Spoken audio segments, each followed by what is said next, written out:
तो आज अपन बात करेंगे cell cycle and cell division कि अपन देखते हैं कि हमारी सेल जो होती है वो क्या करती रहती है, ग्रोथ करती है और ग्रोथ करने के साथ में क्या करती है, डिवाइड होती है। समझ में आ रहा है? सेल का क्या होता है, विभाजन होता है। आप लोगों ने जिसे देखा होगा, जब कई बार चोट लग जाती है, चोट लगने के दौरान हमारे अंदर क्या हो जाता है, घाव बन जाता है। और घाव बनने के बाद में आप देखते हैं कुछ टाइम बाद वो घाव क्या हो जाता है, भर जाता है। उसके पीछे का कारण यही है क्योंकि वहां की सेल ने क्या किया है, डिवीजन किया है। वहां की सेल डिवाइड हुई है, विभाजित हुई है, और विभाजित होकर नई सेल का क्या किया, उसने निर्माण किया है। और नई सेल का निर्माण होने के कारण वो चीज वहां से क्या हो गई है, फिलअप हो गई है, भर गई है। इसी को आप किस नाम से जानते हैं, सेल डिवीजन के नाम से अपन जानते हैं।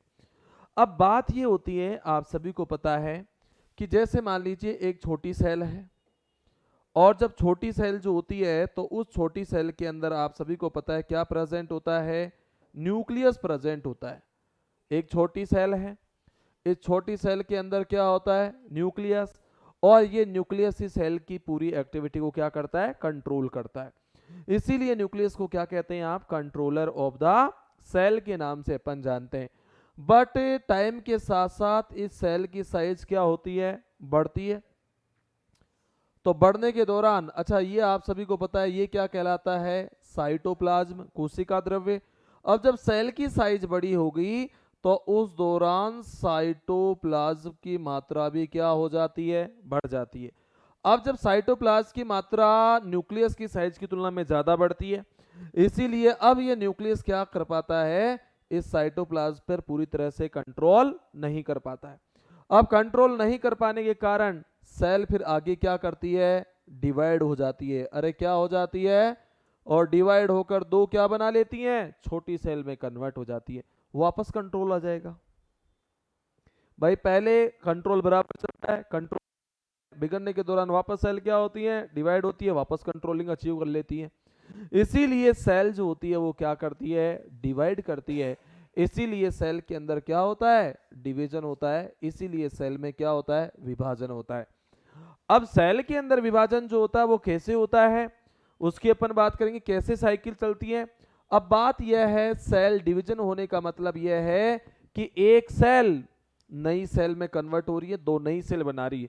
अब जब दो नई सेल बना रही है तो यह है कि दो नई सेल में सारा मटेरियल भी तो चाहिए, तभी तो उसमें कन्वर्ट होगा। दो न्यूक्लियस भी चाहिए, दो माइट्रोकॉन्ड्रिया भी चाहिए, राइबोसोम वगैरह भी चाहिए। अरे भाई एक सेल दो में डिवाइड हुई तो प्रत्येक सेल में न्यूक्लियस होगा, होगा कि नहीं होगा, माइट्रोकॉन्ड्रिया होगा कि नहीं, गोल्जी बॉडी सभी होगा। तो पहले चीजों को क्या करना पड़ेगा, डबल करना पड़ेगा। क्या करना पड़ेगा, डबल, तभी जाकर वो कितनी सेल में कन्वर्ट हो पाएगी, दो के अंदर कन्वर्ट हो पाएगी।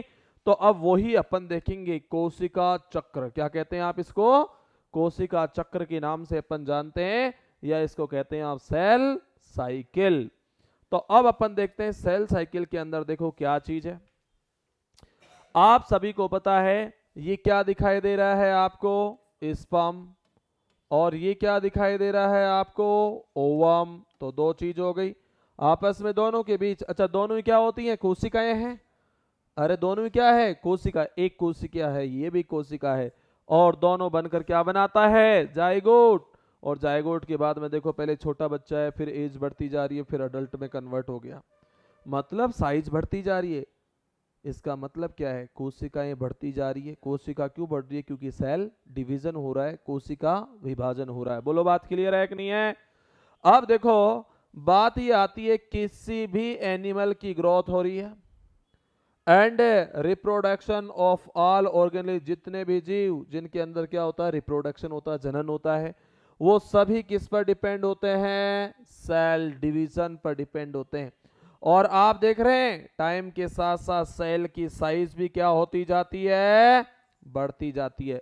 Enlargement of the cell, cell की साइज क्या होती जाती है, बढ़ती। अरे तभी तो आप देख रहे हैं ये ग्रोथ भी क्या होती जा रही है, बढ़ती जा रही है।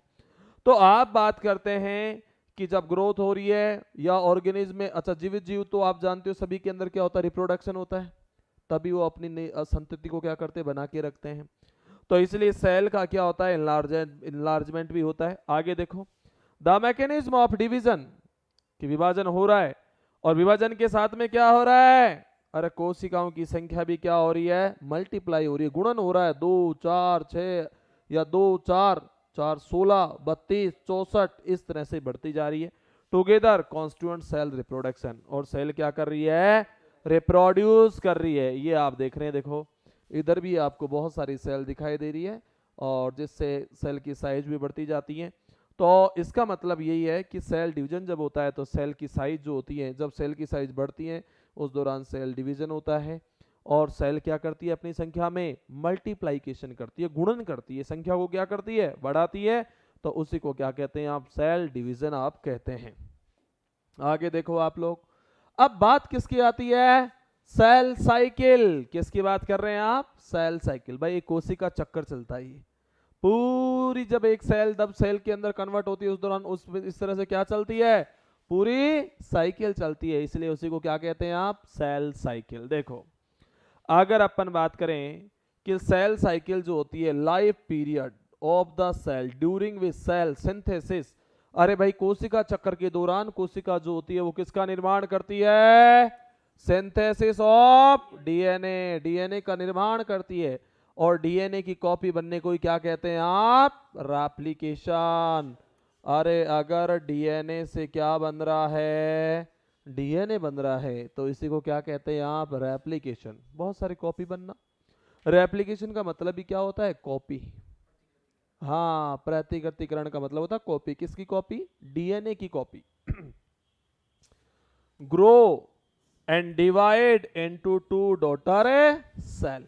अब एक सेल है जो 2 नई डॉटर सेल में क्या होती है, डिवाइड होती है। क्या होती है, अब 2 डॉटर सेल बन रही है, तो भाई साहब आपको पता है डीएनए की मात्रा भी कितनी होनी चाहिए, डबल होनी चाहिए, तभी तो वो दोनों में बराबर बराबर भेजेगी, इसलिए डीएनए रेप्लिकेशन की आवश्यकता पड़ती है। आगे देखो, जब सेल की क्या होती है, ग्रोथ होती है, और सेल की साइज बढ़ती है, तो बढ़ने के दौरान साइटोप्लाज्म की मात्रा भी क्या होती है, बढ़ती है। कोशिका द्रव्य की मात्रा, अभी बताया था ना डायग्राम में कि भाई कोशिका द्रव्य की मात्रा भी क्या होती है, बढ़ती है। It is a continuous process, और ये प्रोसेस क्या होती रहती है, और लगातार चलती रहती है। पहले साइज ये थी सेल की, अब साइज ये हो गई, और अब साइज ये हो गई, और अब साइज ये हो गई। एक कंडीशन ऐसी आती है कि अब कंट्रोलिंग पावर बहुत कम हो जाती है, किसकी, न्यूक्लियस की। अब भाई कंट्रोलिंग पावर कम होगी तो तुरंत क्या करो भाई, इसको 2 भागों में डिवाइड कर दो, वापस सेल क्या हो जाएगी, छोटी। छोटी होते ही वापस न्यूक्लियस अपना जो प्रोग्राम है वापस क्या कर लेगा, अचीव कर लेगा। बोलो बात क्लियर है। DNA synthesis occurs only at a specific stage.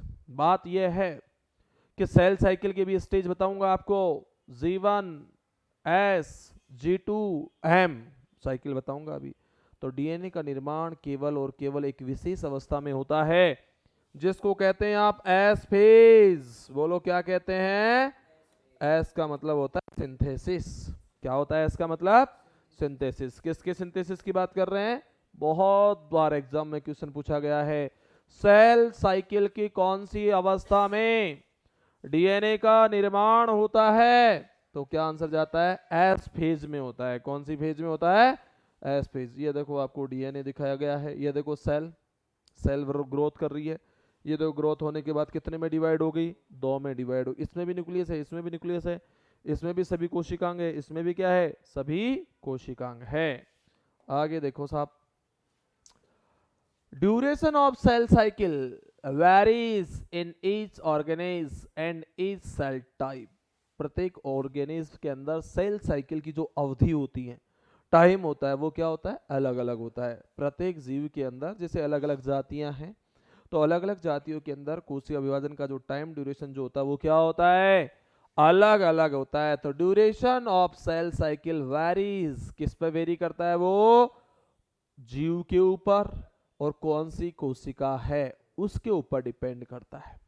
आगे देखो, हम बात कर रहे हैं duration of typical eukaryotic cell. अरे यूकैरियोटिक कोशिका, जैसे एग्जांपल के तौर पे हम किस में बात कर रहे हैं, ह्यूमन सेल। ह्यूमन सेल के अंदर कितना टाइम लेती है सेल साइकिल, 24 घंटे का टाइम लेती है। बोलो कितना टाइम लेती है, 24 घंटे का टाइम लेती है। किसके अंदर? यूकेरियोटिक सेल, ह्यूमन हमारी, और ह्यूमन सेल कैसी है? यूकेरियोटिक सेल है। तो कितना टाइम लेती है? 24 घंटे। और अगर हम किस में बात कर रहे हैं? ईस्ट में, तो ईस्ट में कितना टाइम? केवल 90 मिनट्स, 1.5 घंटा ही हुआ। कितना हुआ? 1.5 घंटा। हाँ, तो अलग अलग, अब देखो ईस्ट कोशिका अलग है, हमारी ह्यूमन सेल अलग है, इसलिए हमने कह दिया कि सेल साइकिल का टाइम क्या होता है? अलग अलग होता है। क्या होता है? अलग अलग। ये देखो, ये सेल डिवाइड होकर नई सेल बना रही है, इधर ये भी सेल डिवाइड होकर दो नई सेल का निर्माण कर रही है। तो इसलिए सेल साइकिल का जो टाइम ड्यूरेशन होता है वो जीवों में क्या होता है? अलग अलग होता है। टाइम भी क्या लगता है? अलग अलग लगता है। बोलो, क्लियर है बात? अब देखो साहब, ये क्या दिखाई दे रही है आपको? सेल साइकिल है ये। क्या है ये? तो सेल साइकिल की दो बेसिक फेज है। कितनी फेज है? दो। पहली कौन सी? इंटरफेज। दूसरी कौन सी? M phase. दूसरी कौन सी? तो कितनी फेज हो गई? दो फेज हो गई बड़े लेवल पे। पहली इंटरफेज, दूसरी एम फेज। समझ में आ गई बात? अब देखो ये डायग्राम, देखो इस डायग्राम से आपका कहानी क्लियर होगी आपको। सब साइकिल की सबसे पहली फेज जो होती है वो होती है जीवन। क्या होती है? जीवन। इसको कहते हैं गेप फर्स्ट। क्या कहते हैं इसको? जी का मतलब है गेप फर्स्ट। इधर कौन सी आ रही है? G0। G0 का मतलब होता है कई बार कोशिका जो होती है चक्कर से निकलकर बाहर आ जाती है और विश्राम अवस्था में चली जाती है कुछ टाइम के लिए, तो उसको क्या कहते हैं आप? G0। G0 का मतलब क्या है? अरे क्या है रे? Resting phase. रेस्ट करने के लिए आ गई सेल। घूमना तो इसको इस चक्कर में था, परंतु इससे बाहर निकलकर साइड में आ गई, कुछ टाइम के लिए रेस्ट करने लग गई और फिर वापस चक्कर में जाकर चालू होकर वापस चलने लग गई इसी में। अरे जैसे हाईवे पर गाड़ी लगा दी, साइड में रेस्ट करने लगे, वापस चालू कर दिया हमने, तो हमने क्या किया? रेस्ट किया ना। तो ये G0 की अवस्था कौन सी कहलाती है? रेस्टिंग फेज कहलाती है। क्या कहलाती है? कई बार क्या होती है, कोशिकाएं क्या होती है साइड में निकलकर रेस्ट करने लग जाती है और 1 साल बाद डिवीजन कर रही है या 5 महीने बाद डिवीजन कर रही है, तो उस फेज को कोशिका की क्या अवस्था कहा जाता है? G0, विश्राम अवस्था, रेस्टिंग फेज। जीवन आ गई। आप देख रहे हैं जीवन बहुत बड़ी है, यहां से स्टार्ट हो रही है और यहां तक जा रही है जीवन। जीवन के बाद में कौन सी आ गई रे? एस। कौन सी आ गई? सेकंड वाली एस। एस को क्या कहते हैं? सिंथेसिस। और डीएनए का रेप्लिकेशन, डीएनए की कॉपी कहां पर होती है? एस अवस्था में होती है। यहाँ पर तैयारियां होती है, कच्चा मटेरियल तैयार होता है भाई। एक सेल दो सेल में डिवाइड होगी तो सारा माल क्या करना पड़ेगा? डबल करना पड़ेगा। एस। एस के बाद में कौन सी आती है? G2, ये तीसरी। और इधर कौन सी आ गई? एम फेज, माइटोटिक फेज आ गई। यहां विभाजन हो जाता है। आप देख रहे हैं एक सेल कितने में डिवाइड हो गई? 2 में डिवाइड हो गई। ये क्रम बहुत बार पूछा जाता है। सबसे पहले कौन आती है? G1, फिर कौन आती है? S, फिर G2, फिर M।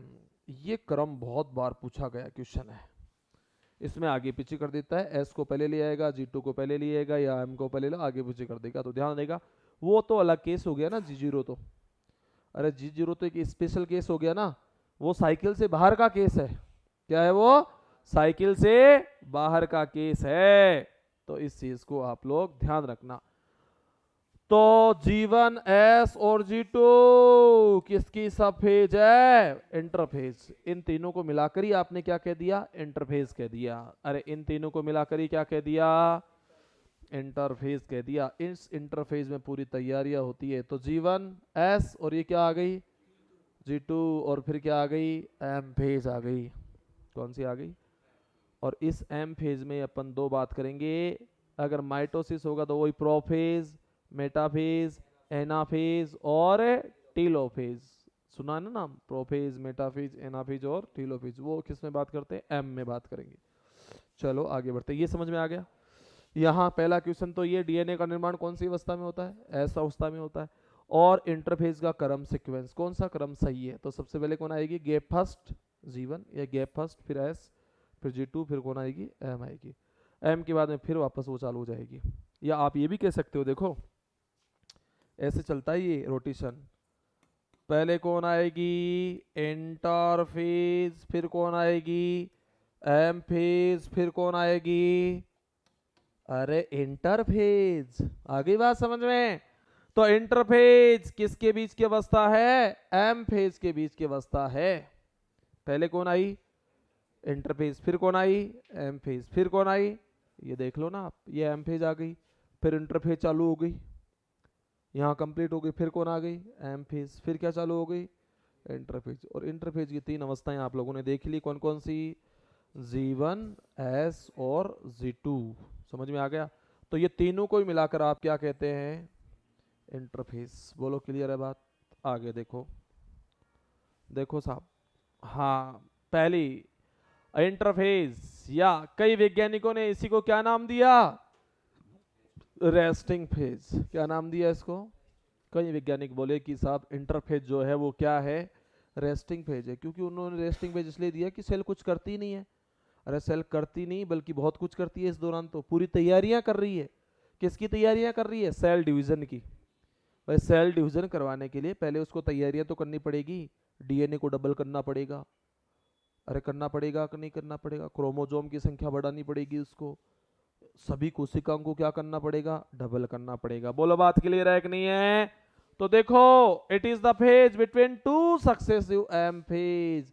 अरे 2 एम फेज के बीच की अवस्था ही क्या कहलाती है, इंटरफेज। अभी बोला था ना, अरे 2 एम फेज के बीच की अवस्था ही क्या कहलाती है, इंटरफेज कहलाती है। देखो, phase between two successive M phase, 2 M phase के बीच की अवस्था ही क्या कहलाती है, इंटरफेज, जिसका दूसरा नाम क्या है, रेस्टिंग फेज। अब इस रेस्टिंग फेज में सेल क्या करती है, सेल क्या करती है, ग्रोथ करती है। ग्रोथ कर ही रही है क्योंकि सब चीजों को बढ़ा रही है।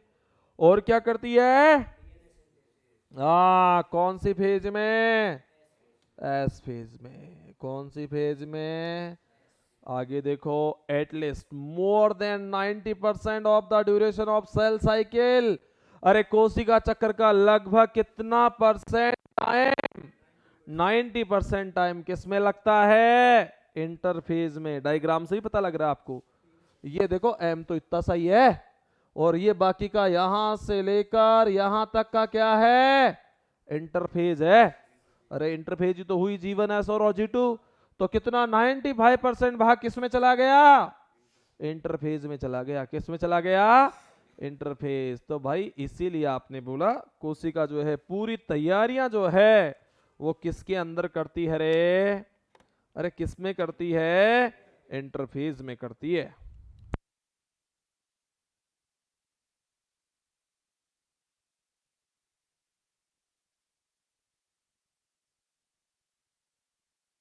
कि इंटरफेस के अंदर ये पूरी तैयारियां होती है। बोलो भाई क्लियर है कि नहीं है? क्लियर है। क्योंकि इंटरफेस 3 से मिलकर बनी है, G1, S और G2। बाकी का 5% टाइम किस में लगता है, एम फेज में। अरे एक बार पूरी तैयारियां होगी तो फिर तो काम ही तो करना है। समझ में आ रहा है? पहले पूरा माल तैयार करना है, तो पूरा माल जो तैयार हुआ वो किसके अंदर हुआ, इंटरफेस में हुआ। किसके अंदर हुआ, इंटरफेस के अंदर हुआ। बोलो बात क्लियर है एकदम, सभी को समझ में आ गया? आगे देखो भाई, हाँ जी, इंटरफेस की कितनी फेजेज हैं, 3 फेजेज हैं। पहली कौन सी फेज है, G1 फेज, जिसे क्या कहते हैं आप, गेप फर्स्ट, या फिर इसको क्या कहते हैं आप, एंटीफेज भी कहते हैं आप।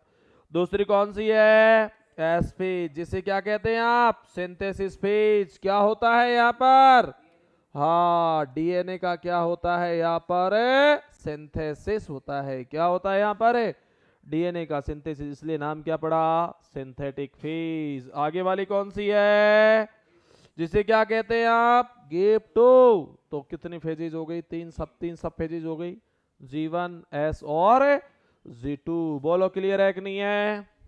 समझ में आ गया इंटरफेज का? आगे देखो हम बात करते हैं, अब एक एक फेज को लेते हैं साहब। क्या क्या होता है इसमें, कि G1 में क्या होता है, S में क्या होता है और G2 में क्या होता है। तो वो चीज आप लोग देखना। सबसे पहले हम किसकी बात कर रहे हैं, जीवन फेज, जिसे आप क्या कहते हैं, गैप फास्ट। क्या कहते हैं आप इसको, ये देखो आपको डायग्राम में भी दिखाई दे रहा है। ये तो हो गया आपकी एम फेज, जिसको आप माइटोटिक फेज कहते हैं। और माइटोटिक फेज की भी चार सब फेजेज हैं। अरे प्रोफेज, मेटाफेज, एनाफेज और टीलोफेज। बोलो क्लियर है कि नहीं है, चार आ गई।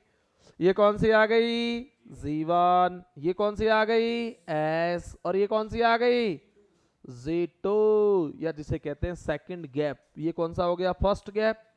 और ये कौन सा हो गया, सेकंड फेज। और इस तीनों को मिलाकर ही क्या कहा आपने, इंटरफेज नाम दे दिया आपने। क्या कह दिया इसको, इंटरफेज। चलो अब देखते हैं हम कि जीवन फेज के अंदर क्या हुआ।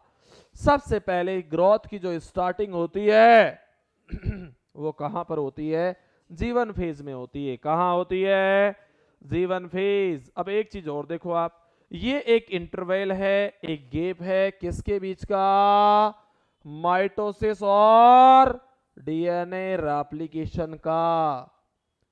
क्योंकि डीएनए रेप्लिकेशन कौन सी फेज में होता है, एस फेज में होता है। किस में होता है, एस फेज के अंदर होता है है ना। अरे किस में होता है, एस फेज में आता है। एस फेज के बीच में कौन सी है अरे इन्होंने क्या किया कि इन्होंने बोला कि जीवन फेज जो है वो सिंथेसिस फेज और माइटोटिक फेज के बीच की अवस्था है। तो बात तो सही है। अरे इधर कौन आ रहा है, सिंथेसिस। और इधर कौन आ रहा है, एम फेज। अरे इसको शॉर्ट में आप क्या कहते हैं, एम फेज कहते हैं आप इसको शॉर्ट में। क्या कहते हैं आप इसको, अरे क्या कहते हैं, एम फेज। तो आपने यही बोला कि जीवन फेज जो होती है सिंथेसिस और एम फेज के बीच की अवस्था होती है। देख लो, इट इज द इंटरवल, बीच का टाइम है between mitosis and DNA replication. और डीएनए रेप्लिकेशन कौन सी फेज में होता है, एस फेज में होता है। बोलो क्लियर है। अब देखते हैं भाई इसमें मेन काम क्या होता है, कि इस फेज के अंदर मेन काम क्या होता है, मेन इवेंट क्या होते हैं वो देखो। सेल क्या करती रहती है अरे क्या करती रहती है, कंटिन्यूअस ग्रोथ करती रहती है। और यहां पर सेल मेटाबॉलिकली क्या हो जाती है, एक्टिव, ज्यादा सक्रिय हो जाती है, क्योंकि उसको ज्यादा काम करना है, क्योंकि उसको सभी प्रकार के पदार्थों का क्या करना, निर्माण करना, डबलिंग करनी है, डबलिंग। अरे डबल करेगी तभी तो एक सेल से दो सेल जब बनेगी तो सभी को बराबर बराबर चीजें जाएगी उसको, है कि नहीं है।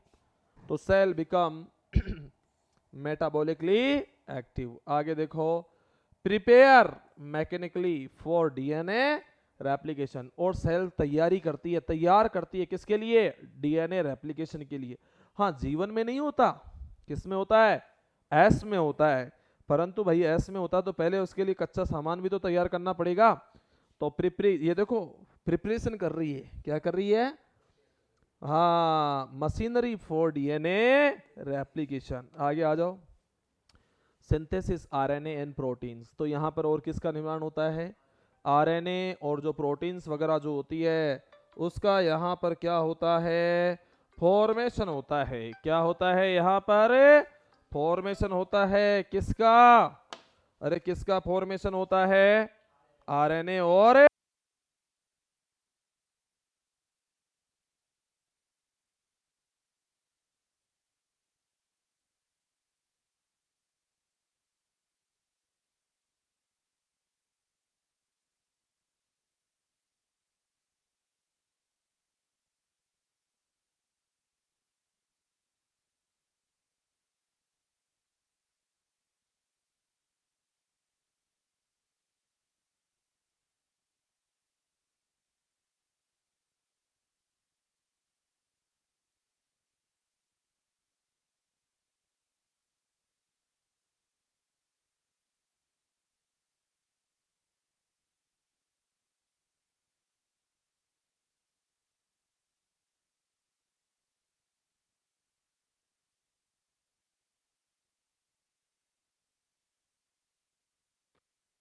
तो हम जो है बात कर रहे थे, ये तो बात हो गई साहब, क्या इसमें किसका फॉर्मेशन होता है, आरएनए और प्रोटीन्स का होता है। किसका होता है, आरएनए और प्रोटीन्स। बोलो बात क्लियर है कि नहीं।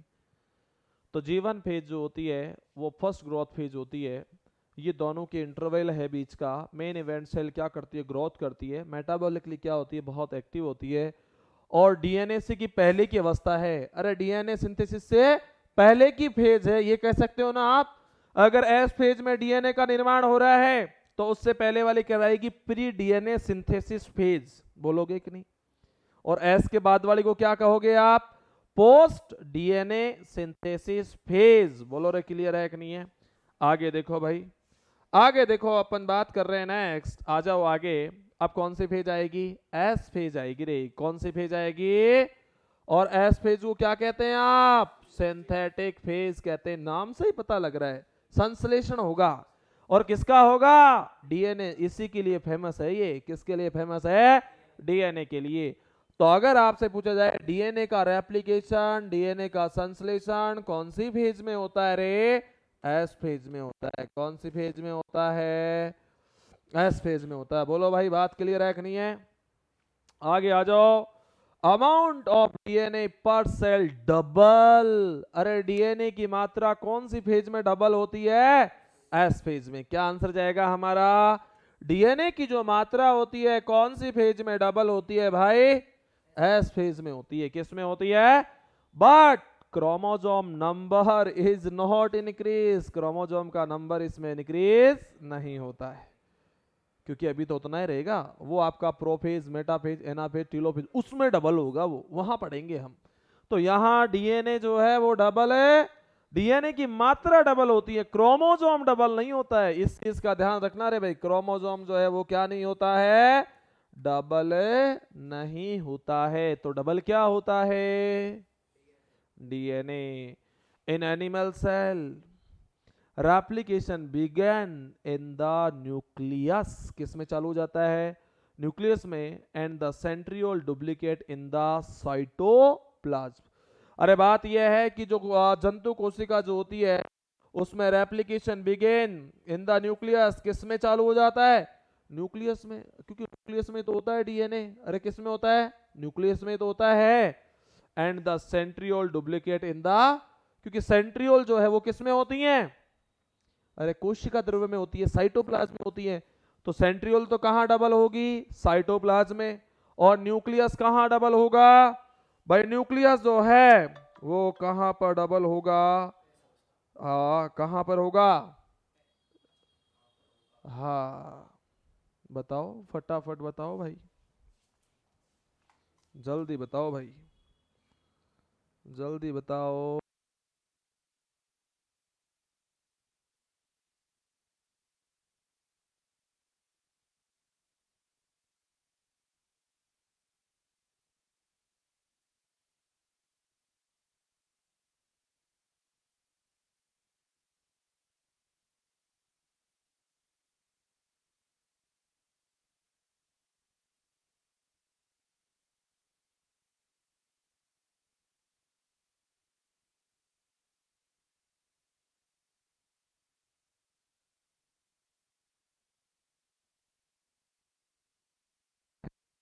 अब क्या होगा, और सेंट्रियोल का डुप्लीकेशन किसमें होगा, साइटोप्लाज्म के अंदर होगा। अब आपको देखो दिखाई दे रहा है यहाँ पर, ये देखो डीएनए का क्या हो गया, रेप्लिकेशन हो गया। डीएनए क्या हो जाएगा, डबल हो जाएगा सिंथेसिस फेज के दौरान।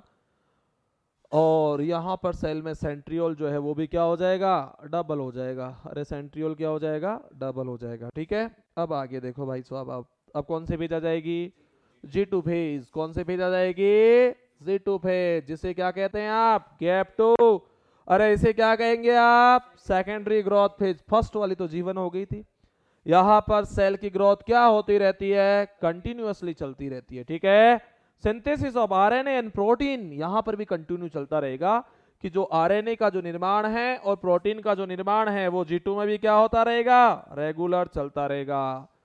Cell is prepared for mitosis, तैयार हो चुकी है सेल, किसके लिए, अरे किसके लिए, प्रोफेज, मेटाफेज, एनाफेज और तीनों को में चारों को मिलाकर क्या कह दिया, हाँ एम फेज कह दिया, यही बोला। ये देखो M phase, mitotic phase, prophase, metaphase, anaphase और टीलोफेज। बोलो रे भाई, क्लियर है कि नहीं, समझ में आ गया। ये आ गई आपकी कौन सी फेज, J2 फेज। अब देखते हैं अपन आगे की तरफ बात करते हैं। अब कौन सी फेज आ गई, एम फेज आ गई। तो एम फेज में देखो दो चीजें होती हैं।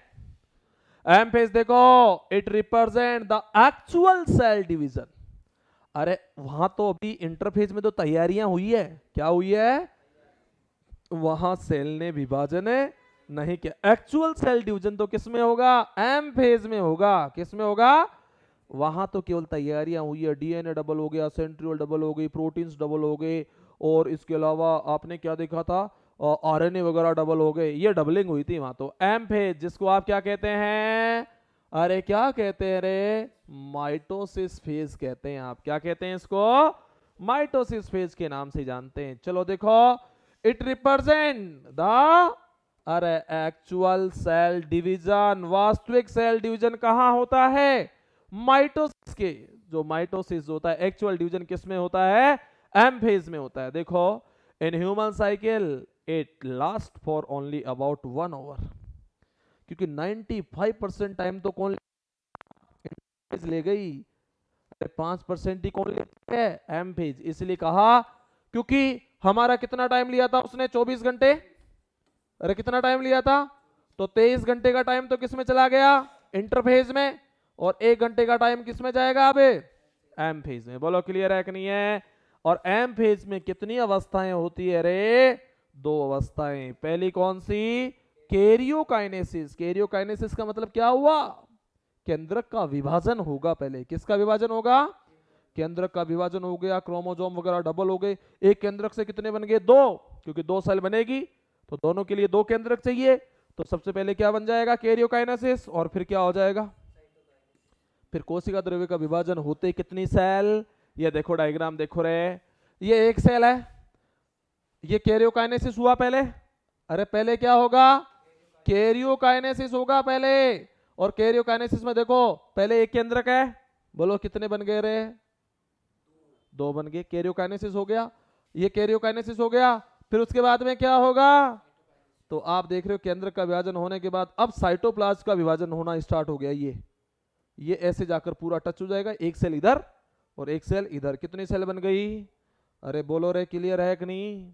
तो सबसे पहले किसका विभाजन होगा, केंद्रक का, तो क्या कहलाएगा, कैरियोकाइनेसिस। फिर किसका होगा, कोशिका द्रव्य का, साइटोप्लाज्म का, तो उसे क्या कहेंगे आप, साइटोकाइनेसिस। बोलो रे, क्लियर है कि नहीं।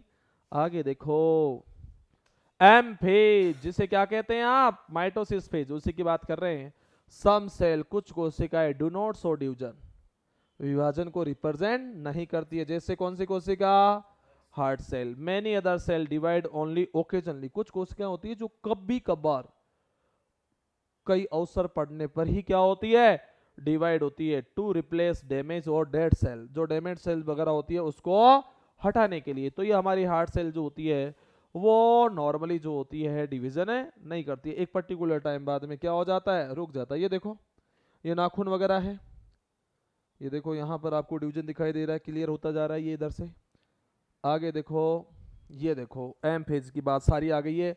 The cell that do not divide further exist, जीवन फेज। कुछ कोशिकाएं होती है जीवन से बाहर निकल जाती है, क्या हो जाती है, बाहर निकल जाती है। एंड एंटर इनएक्टिव स्टेज, निष्क्रिय अवस्था में चली जाती है। उसी को क्या कहते हैं आप, क्विसेंट स्टेज, या इसे क्या कहते हैं आप, G0 कहते हैं।